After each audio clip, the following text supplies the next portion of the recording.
Selamat siang Bapak Ibu, Saudara-saudara, rekan-rekan traders dimanapun Anda berada. Terima kasih sudah bergabung di YouTube channel STI Forex Education. Saya Joteng. Pada hari Minggu ini siang kita akan coba menganalisa pergerakan market gold atau XAUSD untuk minggu depan, besok tanggal 5 sampai tanggal 9 Desember. Kita akan langsung mulai. Ini hasil kita punya analisa 2 minggu lalu. Minggu lalu saya nggak update karena ada kesibukan. Tapi kalau kita melihat tanggal 21 itu turun harga, walaupun tidak sampai ke demand zone, tapi dia mantul ke atas lagi.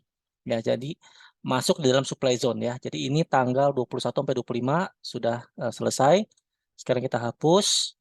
Kita mulai analisa dari tanggal besok sampai tanggal 9. Jadi kita lihat monthly. Monthly pergerakannya ada bullish engulfing, ya berarti 1, 2, 3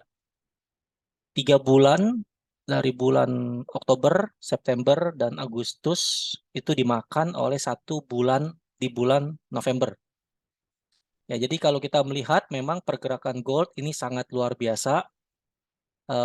Dengan sangat tiba-tiba pergerakan gold di bulan November itu sangat tinggi sekali. Kalau kita lihat berapa poin? 171 poin, artinya 1.700 poin pips, ya 1.700 pips sekali gerak ke atas gitu ya. Nanti kita lihat di daily-nya. Jadi bulan November itu merupakan bulan yang pergerakan harga sangat tiba-tiba terbang ya, dengan asumsi bahwa market memang sudah melakukan buyer, ya buyer sudah mulai melakukan pembelian terhadap gold. Ya, walaupun sempat triple bottom di bawah ini dimakan oleh satu candle yang bullish, artinya kekuatan buyer sangat tinggi sekali. Ya, sehingga apa yang terjadi di bulan Desember ini banyak yang memprediksikan ataupun menganalisa bahwa gold akan terbang terus, begitu ya, sampai bulan Januari. Itu berdasarkan histori daripada 5 tahun atau 6 tahun ke belakang, memang gold setiap Desember, Januari, Februari itu selalu naik. Tapi ada juga yang gagal. Di tahun tertentu dia gagal. Artinya dia turun. Jadi menurut saya tidak bisa selalu memastikan bahwa gold di Desember, Januari itu selalu terbang ataupun selalu naik. Ya, walaupun banyak sekali analisa-analisa ada yang mengatakan bahwa gold selalu pasti naik di akhir tahun sampai awal tahun gitu ya. Tapi itu sekedar mitos, ya, sekedar histori yang mungkin saja bisa terjadi, mungkin saja tidak bisa terjadi karena dalam dunia futures itu tidak ada yang 100%. Jadi tidak ada yang bisa memastikan sampai berapa tingginya gold ini akan terbang. Ya, tapi saya pribadi kalau melihat analisa gold secara monthly, memang di bulan November sangat tinggi sekali buyer. Berarti demand-nya itu tinggi sekali. Ya, kekuatan buyer sangat tinggi. Biasanya kalau udah bullish ini akan terbang lagi gitu ya, biasanya. Tapi nggak selalu juga, ada kadang-kadang gak koreksi, kadang-kadang sideways, kadang-kadang turun, kadang-kadang dia naik gitu. Jadi memang dunia futures itu sangat serba tidak pasti ya. Jadi jangan terlalu over confident juga bahwa oh gold akan terbang, kita cari buy terus atau cari full margin gitu misalnya ya. Sehingga tetap saya masih melihat memang pergerakan gold di bulan Desember ini memang sangat menarik ya untuk kita melihat bersama bahwa apakah dia akan terbang terus atau sebaliknya gitu ya. Saya pribadi kalau melihat secara price action berdasarkan saya punya technical analisa terhadap pergerakan gold yang sudah saya gunakan ataupun saya tradingkan untuk gold ini, saya melihat malah gold ini mungkin ada kemungkinan dia akan turun di bulan Desember ini. Ya, mungkin sampai akhir tahun atau sampai pertengahan bulan dia akan turun. Nanti kita lihat di dalam detail-detailnya lagi, di dalam time frame kecilnya. Sehingga menurut saya dia akan melakukan koreksi. Kalau menurut saya, nanti kita lihat lagi koreksi berapa, nanti kita lihat sebelum dia melakukan kenaikan, ataupun mungkin dia akan mencari di sini dulu, baru dia naik lagi. Gitu. Nanti kita lihat di TF-type kecilnya. Ya, tapi kalau saya melihat memang Desember ini sangat interaksi, pergerakan goldnya sangat interaktif sekali, dan kita mesti hati-hati bahwa di dalam Desember ini banyak hari libur di akhir tahun, dan suasananya sudah mulai holiday.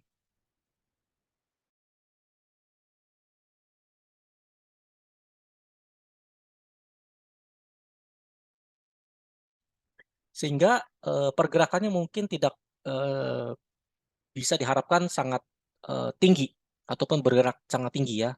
Biasanya kalau Desember itu slow, biasanya slow ya. Kita lihat Desember itu bisa slow. Ya bahkan boleh dibilang sangat rendah tuh kan. Nih ya, ini tahun 2019. Ya, pergerakan Desember sideway. Oke. Lalu Desember tanggal 20. Desember 2020. Ya, ini gak sideway, ya kan? November, Desember. Lalu Desember 2021. Ya, sideway juga. Begitu ya, walaupun memang ada, ini kan sideway kan, secara monthly-nya ya. Sehingga tidak bisa terlalu kita berharap banyak dari gold ini untuk pergerakannya. Ada yang bilang sampai bahkan ke 2000 lagi gitu misalnya. Ya, semua kemungkinan bisa saja terjadi ya. Tapi kalau kita melihat secara price action, kita akan masuk ke dalam tiap minggu. Tiap minggu kita analisa, kita akan melihat pergerakan gold ya. Kalau menurut saya gold akan turun ya. Kalau menurut saya pribadi secara monthly ya, secara monthly nih. Secara monthly dia akan masuk ke bawah sini. Ya, ke daerah sini. Koreksi dulu. Entah berapa koreksi kita lagi nanti kita lihat di dalam TF kecilnya. Tapi yang pasti kalau saya melihat sih, saya pribadi ya, gold ini Desember ini akan melakukan koreksi dulu. Ya mungkin sekarang mungkin naik ya, mungkin nanti ada pergerakan dia turun gitu ya.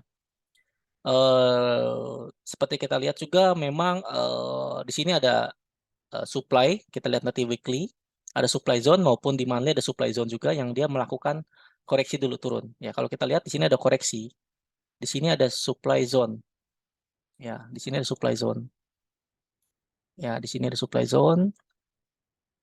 Oke, nanti kita lihat detailnya ya. Detailnya. Nah, ini dia ada supply zone di sini. Ini area-area supply. Ya, makanya saya bilang gambar saya yang tadi minggu lalu, 2 minggu lalu itu supply zone. Memang ini area-area supply gitu ya. Karena ini area supply zone. Begitu ya. Apakah dia bisa tembus atas? Kita tunggu di akhir Desember nantinya. Ya, jika akhir Desember dia di atas supply zone ya, dia akan lanjut lagi ke 1936 begitu ya, atau 1910. Ini area di atasnya lagi gitu ya, area atasnya lagi, bahkan 19 di sini area atas lagi. Sangat tinggi sekali gitu. Ya ini kalau kita bicara supply zone secara monthly. Jadi kalau supply zone-nya dia jebol, breakout, maka dia akan lanjut ke atas sini. Ya ini long term ya, ini long term. Jadi mungkin Desember, Januari, Februari, 3 bulan atau 4 bulan sampai bulan Maret mungkin. Kalau dia memang lanjut terus. Ya, kemudian juga kita nggak bicara geopolitikal, kita nggak bicara tentang perang, kita nggak bicara tentang situasi yang lainnya, kita hanya bicara teknikal, murni teknikal. Ya, ini benar-benar murni teknikal. Saya nggak mempencampurkan antara news, antara the Fed lah, antara perang Ukraina lah, dan segala macamnya ya. Nggak, saya hanya melihat daripada benar-benar murni technical analisa, ya, price action, naked chart, supply demand. Ya, jadi menurut saya memang ada kecenderungan dia mau naik, tapi ada juga demand zone di bawah sini. Ya, ini demand zone. Ya, ini demand zone. Ini garis besarnya seperti ini. Ya, ini supply, ini demand. Udah ini aja. Nah, jadi sebenarnya trading itu gampang sekali kalau Anda sudah mengerti arah market mau kemana. Begitu ya. Nanti di tanggal 16 Desember saya akan bahas juga mengenai bagaimana kita harus melakukan entry ataupun jangan entry kalau sudah melihat seperti ini. Kapan kita entry-nya? Contoh misalnya, Anda ada floating di bawah, misalnya sell di bawah. Apakah perlu buy sekarang? Atau Anda nggak punya transaksi sama sekali? Apakah Anda butuh buy sekarang? Atau Anda cari sell? Gitu ya. Nah, nanti di bulan ini saya ada kelas juga gratis. Ya, Bapak Ibu silakan registrasi di Telegram ada. Ya, ini sesi daripada sesi ketiga ya, kita akan coba belajar bagaimana sih membaca arah market berdasarkan market maker sehingga kita bisa jangan terikut jebakan-jebakan ataupun manipulasi daripada market maker tersebut ya. Itu nanti hari Jumat tanggal 16 Desember pukul 19.30 malam sampai 21 lah ya. Silakan join registrasi, ini free. Jadi nanti kita akan lebih detail lagi belajar tentang teknikal ya. Hari ini saya analisa saya terhadap gold lebih ke preview ya, bukan ke belajar. Sehingga ini garis besarnya adalah nih supply, demand zone-nya masing-masing. Ya, tapi kalau saya melihat memang gold secara monthly itu downtrend.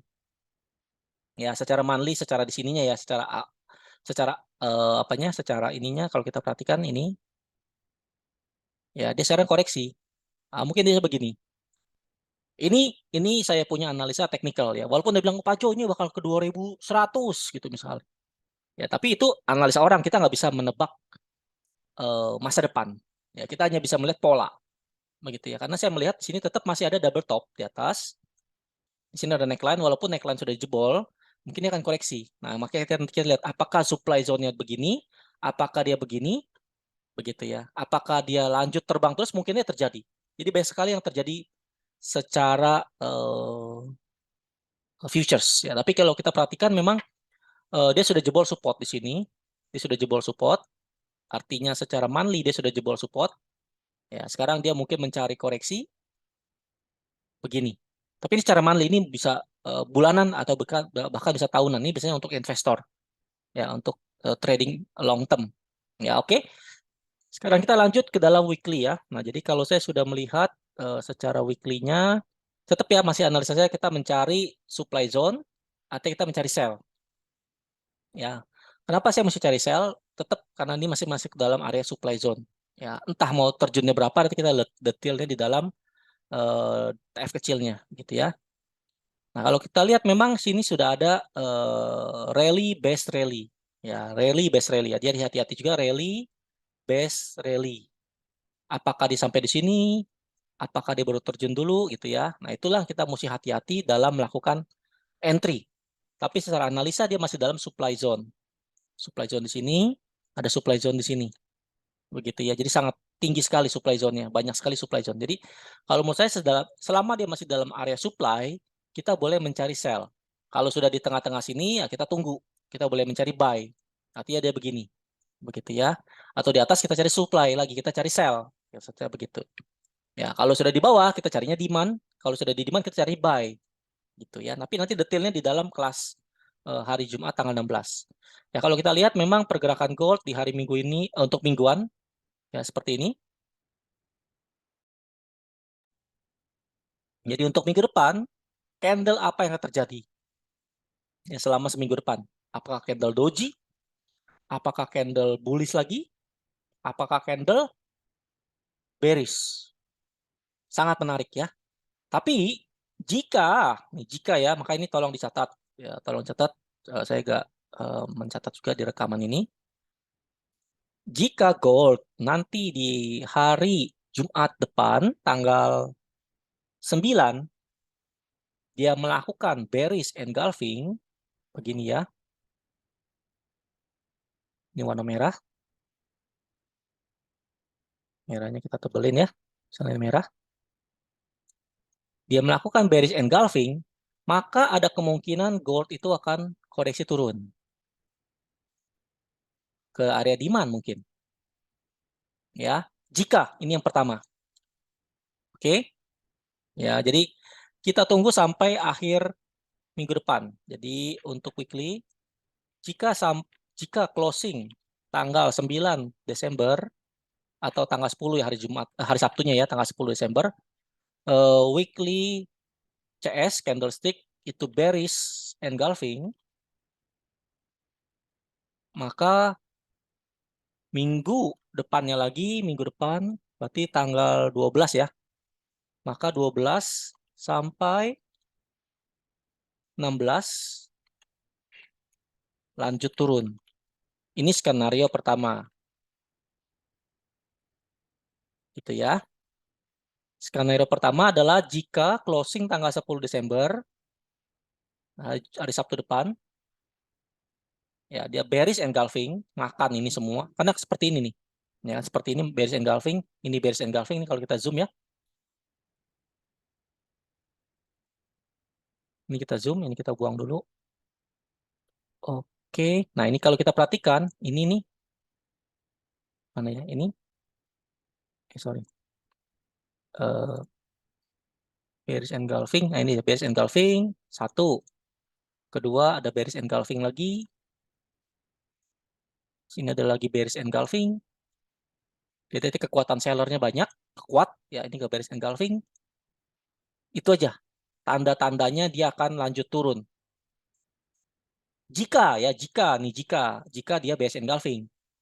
Tapi kalau sampai minggu depan, akhir minggu depan, Sabtu depan dia tidak bisa bearish engulfing, mungkin dia harami misalnya begini ya, harami gitu ya, harami ataupun doji. Nah, itu berarti kita mesti menganalisa lagi karena doji itu bisa aja naik, bisa aja turun. Apalagi kalau harami. Nah, mungkin harami ada gejala-gejala minggu depannya turun juga gitu ya, karena harami itu biasanya pola-pola reversal. Oke. Jadi kita perhatikan yang pertama itu, skenario pertama ya. Oke. Sekarang skenario kedua, apa yang terjadi? Ya, skenario kedua, jika dia lanjut lagi, ini kan rally base rally ya. Ini skenario kedua nih. Skenario kedua adalah kalau dia naik lanjut terus, karena kekuatan buyernya masih kuat. Ya, tapi dalam supply zone. Jadi ini saya selalu senang kalau misalnya market itu harga di dalam area-area zona, sehingga kita bisa mencari peluang untuk cari sell. Ya, sebentar.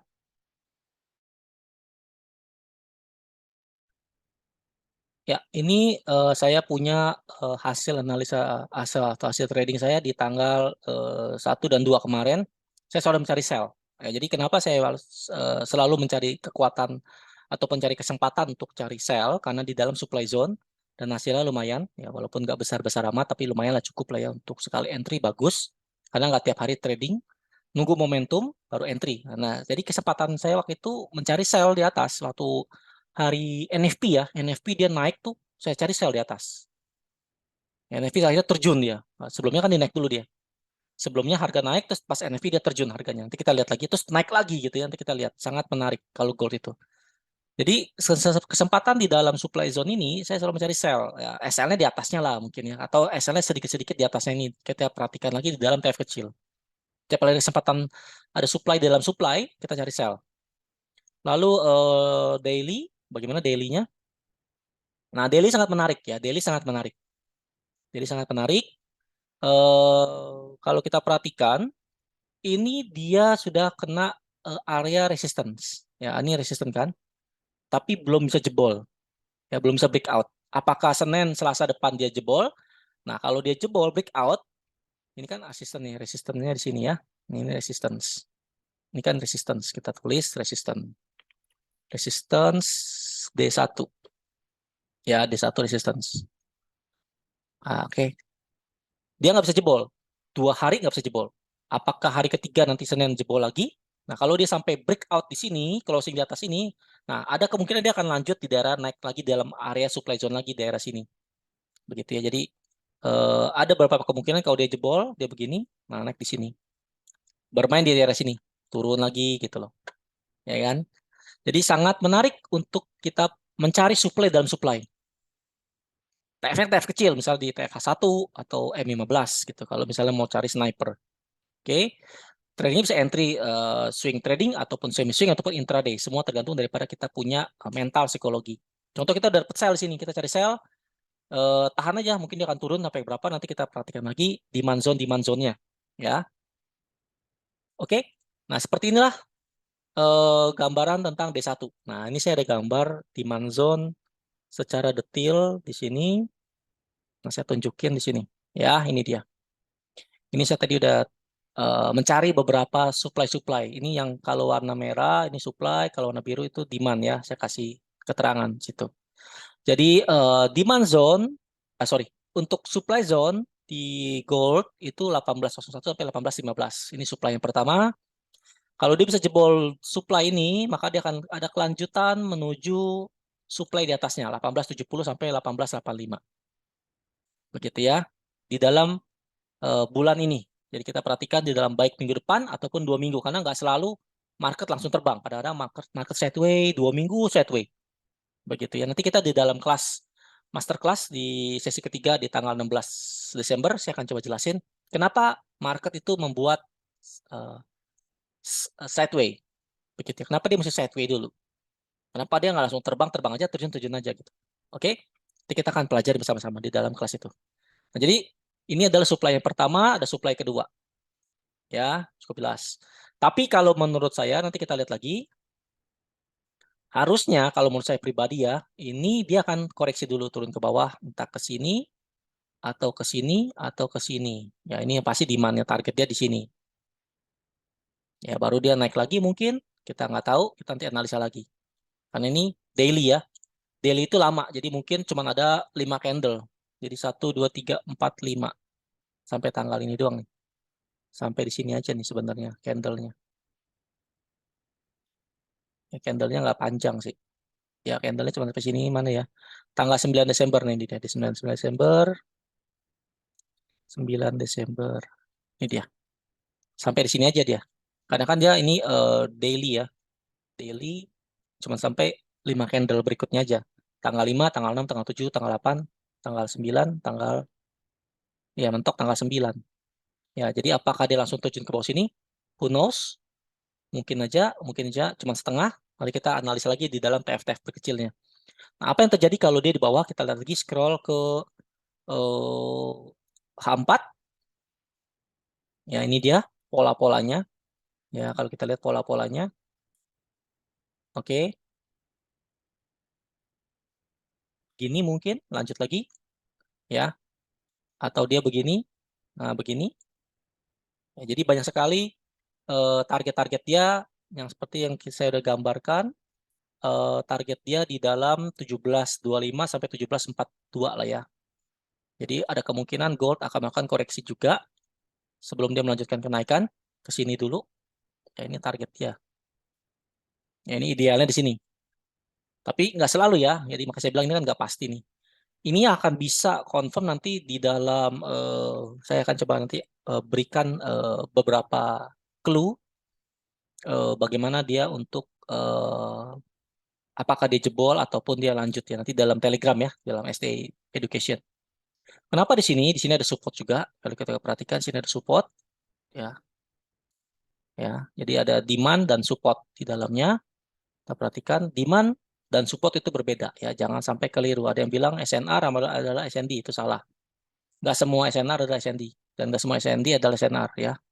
Nah, itu nanti ikut kelas ya, kalau ada yang kelas saya udah buka bisa ikut. Oke. Nah, ini dia sini ya. Dia ada demand, ada uh, support gitu ya. Apakah dia mencari support di sini?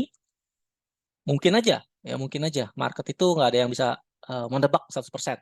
Ya, mungkin aja gold langsung terjun misalnya gitu. Oke, mungkin aja dia menjadi sideways di sini. Karena seminggu ini bisa terjadi seperti ini, sideways.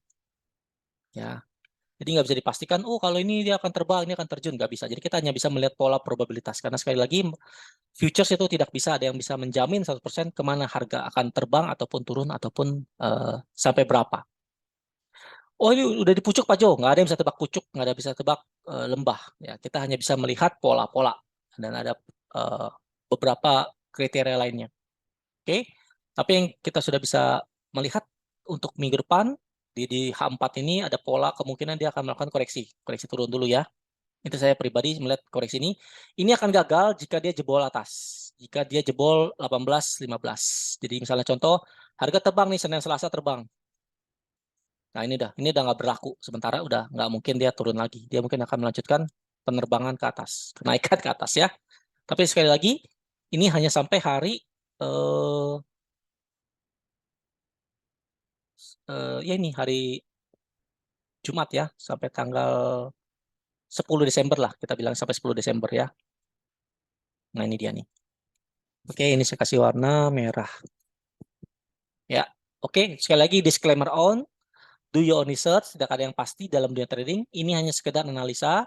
Tapi yang pasti dia ada critical level di 1803. Jadi ini benar-benar mentok di 1803 dia nggak bisa jebol. Ada supply zone juga. Jadi saya makin punya punya keyakinan bahwa dia akan turun dulu. Entah berapapun juga penurunan dia. Ya karena market tidak bisa ditebak 100%. Tapi yang pasti dia ada demand-demandnya. Ada demand, ada zoom plus supply. Ya walaupun di dalam area ini ada supply-supply juga, sorry, dalam sini pun ada demand-demand juga kalau kita masuk ke dalam TF kecil. Ya, tapi kalau saya melihat di H4 aja gitu ya, karena kan kita analisa untuk seminggu nih. Kalau H1 itu bisa untuk dailyan, untuk daily, intraday analisa. Jadi kalau saya melihat dia akan melakukan, kalau dia nggak bisa jebol ya, kalau dia nggak bisa jebol 18.15, ya dia akan turun lagi ke dalam area 17-an. Ya, 17-an. Oke, ini area-area dia punya permainan di sini. Kalau bisa jebol ini bermain di area beda lagi. Jadi sudah bermain di luar area 17, dia masuk ke 18. Tapi kalau dia nggak bisa jebol 18, berarti dia main di area 16. Area 17. Ada kemungkinan dia terjun nggak? Mungkin aja dia terjun ke 17.03. Mungkin aja. Nggak ada yang nggak pasti. Ya, 17.05 misalnya. Karena saya punya critical di 17.05 juga. Ya, ini 17.05. Apakah ke sini? Mungkin aja, mungkin enggak. Ya, tapi yang pasti ada demand-demand. Jadi dia mencari demand dan mencari supply. Selama harga di dalam tengah-tengah itu biasanya mereka menunggu. Ya, oke. Saya rasa itu aja analisa saya untuk gold. Jadi Bapak Ibu bisa di review kembali. Seperti saya bilang, boleh mencari sell daerah sini, SL-nya di atas, atau mencari buy daerah sini. Nah, tengah-tengah ini sebaiknya jangan entry. Tunggu aja dulu. Ya, tunggu sebaiknya supaya mencari aman. Nanti di dalam kelas master class kita akan belajar lagi. Ya, saya rasa itu aja yang saya bisa sharing. Untuk DXY saya belum bahas. Nanti saya akan share coba. Karena biasanya DXY udah mentok juga. DXY itu harusnya udah naik ya. DXY udah turun terus, sekarang harusnya dia naik. Itu analisa saya. Oke, sampai jumpa di kesempatan video berikutnya. Kalau ada konfirmasi saya akan buat video lagi. Tapi kalau belum ada konfirmasi saya tunggu aja, wait and see. Ya, semoga analisa ini, roadmap ini berguna buat Bapak Ibu tradingannya, sehingga jangan sampai panik kalaupun ada floating ataupun apa, tunggu aja. Kalau misalnya kapan kita mesti sell, kapan kita mesti buy, kapan kita mesti locking, kapan kita mesti averaging, kapan kita mesti cut loss. Ya, itu nanti di kelas masterclass. Oke, saya Joteng, saya banyak terima kasih. Sampai jumpa di video berikutnya. Terima kasih.